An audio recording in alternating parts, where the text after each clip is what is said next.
Minister? I beg to move that this House do now adjourn. The question is that this House do now adjourn. I call Miss Julie Minns.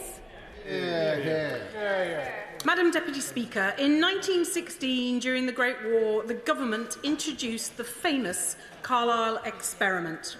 Concern about the intoxicating effects of Carlisle's pubs on nearby munitions production resulted in the state ownership and control of the pubs and beer trade in my constituency from 1916 to 1973. How great, members may ask, was the concern that it warranted the nationalisation of my city's pubs and breweries, my own great-grandfathers among them. Well, Madam Speaker, a few short miles up the road from Carlisle lay His Majesty's factory, Gretna. Regarded as the greatest munitions factory on earth in the First World War, it was where the cordite, nicknamed the Devil's Porridge, was mixed. More a town than a factory, it stretched 9 miles from Mossband in my constituency to Eastriggs in the constituency of the Right Honourable Member for Dumfriesshire, Clydesdale and Tweeddale. That's the same distance between this House and Wembley Stadium. At the heart of this gargantuan site were the 30,000 workers who lived in 2 purpose-built townships. The factory and the townships had their own independent transport network, power source and water supply. But not, Madam Speaker, pubs. For the workers had to walk into the small town of Gretna, where the number of pubs simply couldn't cope with demand. And so the workers would board the train to nearby Carlisle, where pubs were so plentiful that it was said one could swing from the door of one public house to the next without really touching the ground. Thirsty at the end of a long shift and doubtless relieved to have survived another day mixing cordite, evening shift workers would often bribe the train driver to ensure that they would arrive early enough to get the drinks in before closing time. Meanwhile, in anticipation of their arrival, the barman at the Bowsteads Bar near Carlisle Station would line up some 500 shots of whiskey. Drunkenness ensued. And with the landlords away fighting for king and country, the elderly and the widowed left running the pubs, along with a depleted local police force, were powerless to control the drinking, and the result was a 4-fold increase in alcohol-related offences in the city, high numbers of absenteeism and low levels of production at the Gretna factory. The scale of the problem was so severe that it was thought to be the major contributing factor in the shortage of shells on the front line. Something had to be done. The 1915 Munitions War Act had given the newly formed Ministry of Munitions additional powers over factories and factory workers. A central control board was established with the power to control the sale and consumption of alcohol in areas, such as Carlisle, where excessive consumption of alcohol was believed to be having an adverse impact on the war effort. And with the Munitions Minister, David Lloyd-George, already having declared drink to be the greatest deadly foe Britain faced, Carlisle's pubs and breweries were nationalised in June 1916. 138 out of the 321 licensed premises were closed and the remainder were remodelled or rebuilt. The first state management pub, the Gretna Tavern, opened just a month later in July 1916. And members might be interested to know that the very last state management pub, the Border Reaver, opened in July 1971. Just 4 days before the Licensing Abolition of State Management Act was passed. So for almost 60 years, all of Carlisle's public houses were completely tied to the state-run brewery in Carlisle. The beer was brewed at a reduced level of alcohol, its advertising was tightly controlled and specified by Whitehall, and the architectural design, both internal and external, was overseen by a state-appointed architect. Consumer choice, it is free to say, was severely limited. Following privatisation, the pubs were sold in large job lots and snapped up by the major breweries of the day. meaning that even to this day, the majority of our pubs in Carlisle are owned by large pub-owning businesses where the beer supply is tied to them. Today, pub landlords continue to face restrictions on what they can buy, sell or serve, meaning that they can't always provide what their customers demand. And for the small local independent breweries, including Great Corby, the Carlisle Brewing Company, West Walls Brewing Company and the Old Vicarage in my constituency, this means getting their locally produced beers sold in a local pub remains a challenge. I'll give way to... Can I thank my honourable friend for giving way? I too have brilliant independent breweries in my constituency, such as Renegade and Double Barrelled. They make a huge contribution to our local economy and, importantly, make a great pint. Will my honourable friend join with me in welcoming the government's determination to improve access to the market for independent brewers and get great local beers into our pubs? I thank my honourable friend for that intervention, and I indeed welcome that. And I'll just make a little more progress, and then I will take the honourable member. Speaker, can I commend the Honourable Lady for Carlisle for bringing this forward? I spoke to her before to ascertain what she was trying to, what the Honourable Lady was trying to achieve. Along with the and Strangford, my constituency has had a resurgence of alcohol production, including the micro brewer Ard's Beer, just a few minutes from me on the Carlisle Road in Grey Abbey. The ability for small brewers to be able to sell in their local pub is a necessity. And I do believe, honestly, it was a mistake not to allow exemptions for smaller breweries. I support the calls to allow these exemptions. Does the Honourable Lady not agree that we must do what we can to let the wonderful craft breweries have a shot in the local market? Thank you, and I absolutely agree with the honourable gentleman. Indeed, I have visited and spoken to brewers in my constituency, and they tell me that they just want the chance to compete on a fair basis. I will. Thank the honourable member for giving way. The Society of Independent Brewers shows that 75% of beer drinkers believe that it's important that pubs offer a range of craft beers from small breweries like Glastonbury Ales and Fine Tune Brewery in my constituency. So does the honourable member agree with me that small breweries should be included in the new lower hospitality rate so they no longer need to pay 40 times more per pint in business rates than large breweries? Thank you, and I thank her for that intervention. I am actually going to come on to some of the other points that the Society of Independent Brewers are currently campaigning on in a short while in my speech, but I will, if I can, just make a little more progress. Recently, here in Cumbria, the Carlsberg Marston's Brewing Company closed Cumbria's principal brewery in Jennings and Cockermouth and brought to an end 200 years of local brewing, therefore creating opportunities for local breweries to sell their local beer to local drinkers in Carlisle is more pressing than ever. I will. Thank you very much. I thank the honourable member for giving way and for having this important debate, Madam Deputy Speaker. I've got two fantastic breweries in my constituency, Tractor Shed and Ennerdale Brewery, and they're not that far from Carlisle, despite the state of some of the roads and rail. And wouldn't it be fantastic if more Cumbrian breweries could find a route to Cumbrian pubs for their fantastic beer? I absolutely agree, and indeed literally 700 yards from my constituency, from next year pub tenants will be able to open up a direct relationship with local breweries, such as those the honourable gentleman refers to, from March next year, and have beer from small independent breweries served to their customers. The Scottish Pubs Code, championed by the Labour MSP for West Scotland, who brought it forward as a members' bill, is due to be introduced in 2025. It is similar in many respects to our own pubs code that governs England and Wales, but for one very crucial element, which is that it also, in regulating the relationship between tied pub landlords and tenants, aims to promote fairness and equitable treatment within the tied pub lease agreements. However, what it also does is it allows Scottish pub tenants to enter into a guest beer agreement where the tenant can sell at least one beer in any format, including cask and keg, and chosen by them at a price they determine and change as frequently as they wish.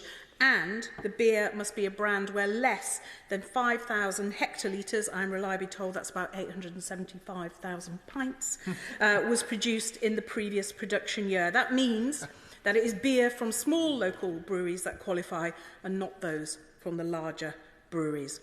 This empowers tenants, allows them to respond to their customers' requests and supports local small breweries. Introducing a guest beer agreement in the rest of the UK could be worth £28 million to local breweries. It would widen consumer choice, help landlords and support small local businesses. I was therefore delighted that the Chancellor and Ministers have been watching the developments in Scotland very closely and have promised in the budget last month a consultation on ways to encourage small breweries to retain and expand their access to UK pubs.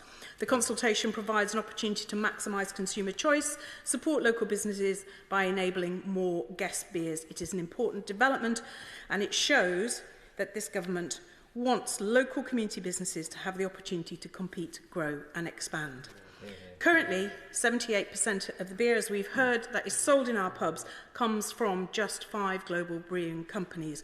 In comparison, our 1,700 small breweries only represent around 6% of the market. This needs to be urgently reviewed to ensure there is a level playing field where small businesses can compete fully. On that point, I would like to congratulate the Society of Independent Brewers and Associates on the launch of their new Indie Beer campaign. It seeks to make it easier for beer drinkers to identify beer from independent breweries in pubs, bars and shops as demand for local beer rises across the UK. Research shows that most beer drinkers in the UK are unaware that the mass-marketed craft beer brands that we see in our pubs across the UK are in fact owned by global brewers. A good example of this in my own county is Wainwright Beer.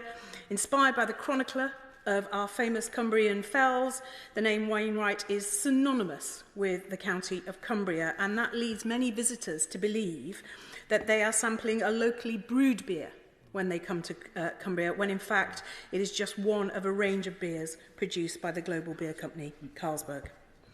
Yet the majority of beer consumers say that they want to buy beer from genuinely independent local breweries, and I believe SEBA's campaign will help many more do just that. Now, I do understand that these issues are wider than just the tenanted pub market, and that small breweries also face restrictions in the least managed and free house pub markets as well. Perversely, many free houses are not free at all when it comes to beer. Sole supply contracts with global breweries are prevalent, restricting and determining what beers can be sold. Increasingly, these global breweries are also using proprietary equipment in pubs, which prevents a local brewery from even being able to connect their casks to the equipment in the pub and able then to offer their products to the landlord at all. Publicans, brewers and beer consumers in my constituency hope that the Minister will be able to start the consultation process as soon as possible, and I wonder whether the Minister might be able to shed some clarity this evening on when that might commence, so that all interested parties can have the opportunity to provide their insights and experiences.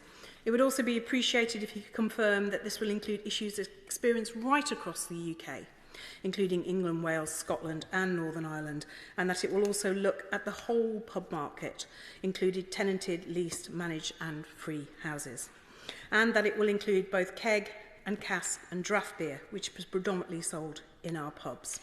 And finally, I would ask the Minister that he would look closely at the Scottish guest beer agreement to see whether its provisions could be included in our own pubs code for England and Wales, perhaps as part of the statutory review of the pubs code that I understand is due next year.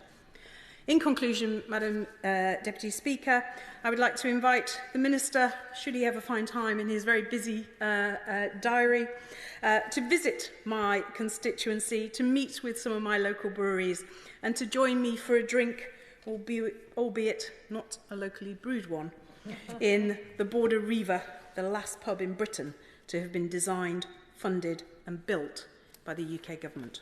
Before I call the Minister, I've just been updated on some recent news that the most recent wedding, I believe this weekend, of the member for Inverclyde and Renfrewshire West. So I'd like to congratulate him on the record. I believe his husband Ben has been waiting for quite some time to see his newly married husband. So that's a bit of pressure there for the Minister. Congratulations, Minister. Thank you, Madam Deputy Speaker, and may I start by extending my own congratulations as well. Can I also, of course, congratulate my honourable friend, the member for Carlisle, for first of all securing this debate and for actually a very engaging and well-informed speech that she just gave, and I think it took us through a very interesting period in her constituency's history. Certainly I was unaware of the nationalisation of pubs in Carlisle, and certainly if that's a suggestion that she wishes to put forward for our next manifesto, it's something she will be aware, of course, of the policy-making processes and how to do that. Unfortunately, at this stage, I can't confirm that we have any plans to nationalise pubs, and I think it's probably not going to come as a surprise to anyone when I say that. Before I go on to address the points my friend made specifically, I'll just say a little bit more about the industry more generally, because it does play a critical role in supporting local communities in every corner of the UK. And I think the interest we've had in this debate shows how important pubs are. It's not just any other local business, it is a part of our history, it's a part of our culture, it's a part of our heritage, and of course it's a huge employer. The wider hospitality sector employs around 2.2 million people. I shall give way. I thank the Minister for giving way, and he's making a very important point, because whether it's the Carlisle Brewing Company in the Honourable Lady's constituency that she referred to, or Kinver Brewery in my own constituency, King Swinford and South Staffordshire, our family breweries in particular play an important role in providing that diversity in product and high quality beer that is particular to our local communities. Does the Minister recognise the devastating impact that the changes the Chancellor is making to business property relief in the budget, the impact that has on so many family breweries across the country and their future? Well, I thank the honourable member for his intervention. I will be going on to some of the very positive things that have been announced in the budget to help breweries and small businesses in particular. We know that there are about 154,000 businesses in the hospitality sector, generating revenues of around £52 billion per annum. They create vibrancy in communities. They support wider social objectives. They provide accessible jobs. They support community cohesion, and they provide welcoming spaces for those who feel isolated and want to enjoy the company of others. And it's an important fact that over 80% of the beer consumed in the UK is brewed here, not in the Palace of Westminster, but in the UK, while UK brewers also export over 1 billion pints of beer annually to over 100 countries, according to the British Beer and Pub Association. I will give way. I thank the Minister for giving way, and I thank my constituency neighbour for securing this debate. Although we might not be brewing the beer in this place, we are consuming some of it, and I would just like to, in the spirit of shameless plugs that we've all participated in this evening, like to point out that my local brewery, the Keswick Brewing Company, are serving Keswick Gold down in the Strangers Bar. So I wonder if it's slightly easier than travelling up to Cumbria, whether the Minister would like to join us for a pint at some point. Thank you. Well, I absolutely do thank my honourable friend for that intervention. He obviously has heard that I am quite easily tempted into Strangers, and it is actually a very important part of the facilities there that they do offer members the opportunity to serve guest beers, and that's a great opportunity to plug great local businesses. Small independent brewers often reflect their local area in their products, from locally sourced ingredients to, of course, their marketing, their branding, their style. And the resurgence in brewing across the UK over the last decade has strengthened awareness amongst the general public of local beers, whether it's the new style craft beers or independent breweries resurrecting well-loved local beers that have been lost in the consolidation that we've seen in larger breweries. And I'll give way. I thank the Minister for giving way. He's quite right about the importance of local brewers, and Stoke-on-Trent's own Titanic Brewery, which also serves a wonderful pint of plum porter in Strangers now and again.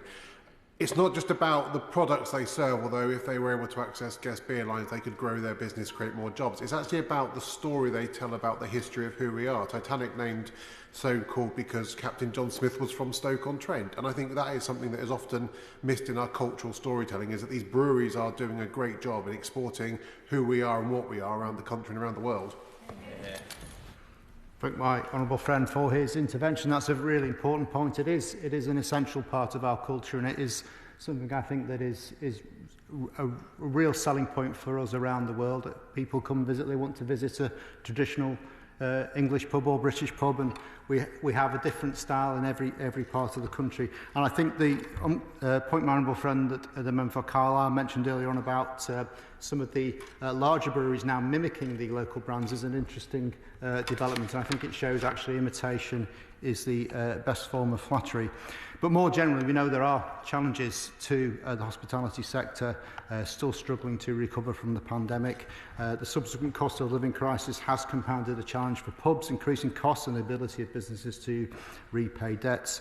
And we know that this is an ongoing struggle. We know that our system of business rates is particularly unfair on high street businesses. It disincentivises investment, creates uncertainty and places an undue burden on our high streets. So that is why the government are undertaking a review of the business rate system to make sure all businesses are paying their fair share, recognising and addressing the fact that high street businesses, including pubs, have shouldered the majority of the burden for far too long. And in her budget, the Chancellor announced the government is freezing the small business multiplier for 2025-26 to protect small properties from inflationary bill increases, and that retail, hospitality and leisure business will receive a 40% relief worth up to £110,000 per business, which is a support package alone worth over £2.2 billion over 5 years. It was also announced in the budget that the government would reduce the alcohol duty on draft products. This will reduce business total duty bill by up to £100 million a year and increase the duty differential between draft and non-draft products from 9.2% to 13.9%, so that a pint in the pub attracts less duty than the beer in the supermarket. The government will also increase the cash discount provided to small brewers and producers for non-draft products and maintain the current cash discount provided to small producers for draft products. This in effect increases the relative value of small producer relief for both draft and non-draft products. And jobs too lie at the heart of our plans. We've backed the Employment Rights Bill with its second reading earlier this month, and we're also going to have local growth plans, which will be a cornerstone of the place-based approach, and we've heard already the importance of pubs in the local flavour and economy. Turning more specifically to the guest beers consultation, which was announced in the budget, the Chancellor said the government will consult on ways to ensure small brewers can retain and expand their access to UK pubs and maximise drinkers' choices, including through provisions to enable more guest beers. And at this point, I would also like to echo the support mentioned for the work done by the Society of Independent Brewers and Associates and the Campaign for Real Ale for championing beer drinkers' choice in pursuing the case for more independently produced beer in pubs. We will work closely with both of them, but also the wider hospitality sector to identify barriers to market access for small brewers and how those might be addressed. I want to make sure that when we do this, we have a clear understanding of the current position and what interventions may be necessary and what the impact of those will be, because we want to find the right solutions to help small brewers access the market. But to do that, we need to understand what all the issues are, ensure that any interventions are proportionate, address the problems, and do not result in unintended consequences. For example, we will want to develop a good understanding of the extent to which tied tenants use existing flexibilities, for example, buying beer from small brewers through their pub company on payment of a tied release fee. We'll want to understand whether managed and retail pub chains could do or offer local beers. We want to understand the scope for increasing local beers in other licensed premises, such as restaurants and hotels. And we also want to understand the barriers to local brewers in accessing more pubs and the reasons for those barriers.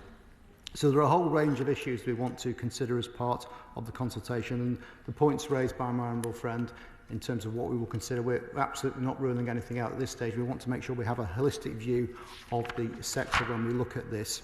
And of course, the pubs code has been mentioned. We know that the next statutory review of that is due to take place next year. But it is, I would stress, only one part of the position, because the pubs code only actually applies to about a fifth of all pubs in England and Wales. As has been mentioned, there is going to be an interesting development in Scotland where their pubs code will include a guest beer provision. It doesn't automatically mean, of course, that that will be transposed over here, but it's not to say that we wouldn't be very interested to see how that pans out, although, of course, it's not actually going to be introduced until March 2025 at the earliest. So we do need a little bit of time to understand how that plays through, but that will be something that we can consider as part of the consultation, and we will, of course, formally consult on all the options that are available to us to increase small brewer access to the market.